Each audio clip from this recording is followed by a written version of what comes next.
নমস্কার বন্ধুরা, আশা করি বন্ধুরা আপনারা সবাই খুব ভালো আছেন। আমিও খুব ভালো আছি। আজকে আপনাদের সবার জন্য একদম সিম্পল একটা রেসিপি নিয়ে এসেছি, ছোটো চিংড়ি মাছ দিয়ে পুঁই শাকের রেসিপি। আশা করি বন্ধুরা আপনাদের সবার ভালো লাগবে। মমস কিচেনে সবাইকে অনেক অনেক স্বাগত জানাচ্ছি বন্ধুরা। পুরো ভিডিওটা দেখতে থাকুন, সাথে সবার জন্য ছোট্ট ছোট্ট টিপস অ্যান্ড ট্রিক্স আছে। বাইরে আকাশটা একটু মেঘলা, একটু বৃষ্টিও হয়েছে।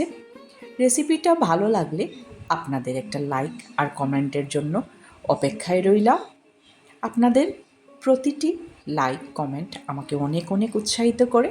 চলুন এবার শুরু করি। এখানে দেখুন একদম তাজা পুঁই শাক নিয়ে নিয়েছি। এটা আমার মার বাড়ির গাছের পুঁই শাক। এখানে পুঁই শাক আর মিষ্টি কুমড়া নিয়ে নিয়েছি। একদম তাজা শাক, কোনো সার টার দেওয়া নাই।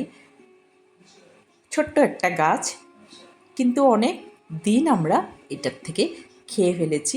আপনাদেরকে দেখাচ্ছি, দেখুন কত লম্বা একটা পুঁই শাকের ডাল নিয়ে এসেছি।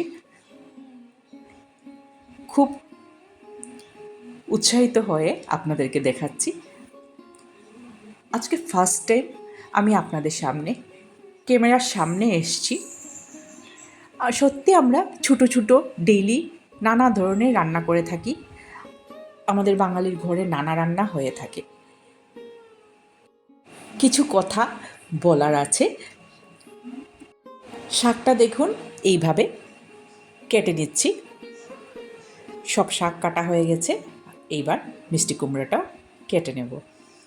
আসলে আমরা রান্না করতে যারা ভালোবাসি তাদের এক্সপিরিয়েন্সের সাথে সাথে রান্নাতেও কিন্তু অনেক ভালোবাসা মিশে থাকে। কতটা জানি সেটা বড় কথা না, একদম সিম্পলভাবে যেইভাবে রান্না করি সেইভাবেই আমি দেখাই। এখানে দেখুন সব কাটা হয়ে গেছে। এবার খুব ভালো করে পরিষ্কার করে নেব। একটা বড় পাত্রে নিয়ে খুব ভালো করে ধুয়ে নিচ্ছি। গাছে অনেক সময় পোকা টোকা থাকে, ধুয়ে জল ঝরিয়ে নিয়ে রেখে দিয়েছি। এখানে দেখুন ছোটো চিংড়ি মাছ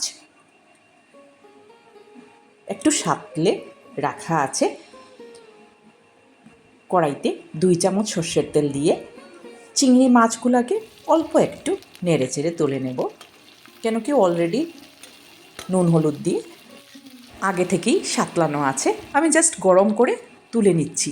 এটাতে অনেকের প্রশ্ন হয়তো থাকতে পারে যে আপনি চিংড়ি মাছটা কী করে 2 বার করে ভাজছেন।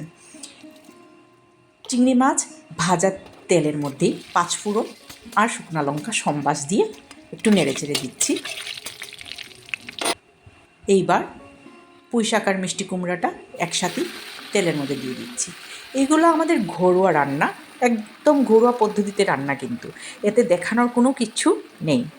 সবাইকে অনেক অনেক ধন্যবাদ পাশে থাকার জন্য, ভিডিওটা পুরা দেখার জন্য, আমার কথা শোনার জন্য। এখানে স্বাদমতো লবণ, হলুদ গুঁড়ো, জিরে গুঁড়ো আর 1 চিমটি আমি লঙ্কা গুঁড়ো দিচ্ছি, যেহেতু আমরা ঝাল একটু কম খাই। খুব ভালো করে এবার নেড়েচেড়ে ঢাকা দিয়ে দিব।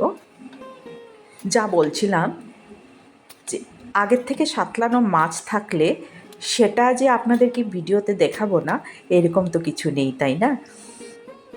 যে আমার ভিডিওর জন্য আমি নতুন করে চিংড়ি মাছ এনে তারপর আপনাদেরকে দেখাতে লাগবে, আমি সেটা মনে করি না। কেন কি আপনারা আমার পরিবারেরই সদস্য। এইভাবে ঢাকা দিয়ে দিয়ে শাকটাকে নেড়ে চেড়ে দিচ্ছি। এইবার একটুখানি চিনি দিয়ে দিলাম। চিনি দিলে পর শাকের অনেক সময় একটু পানসা ভাব থাকে, আর মিষ্টি কুমড়ো অনেক সময় একটু পানসাও হয়, তার জন্য একটুখানি চিনি দিলাম, এটা অপশনাল। এইবার ভাজা চিংড়ি মাছটা দিয়ে নেড়ে চেড়ে দিয়ে দিচ্ছি। একদম ছোট্টখাট্ট একটা রান্না, কিছু কথা বলবো বলেই আপনাদের সাথে এই রান্নাটা শেয়ার করছি। ছোট রান্না হলেও কিন্তু অনেক ভালো খেতে। রান্নাটা হয়েই গেছে পুরো, দেখুন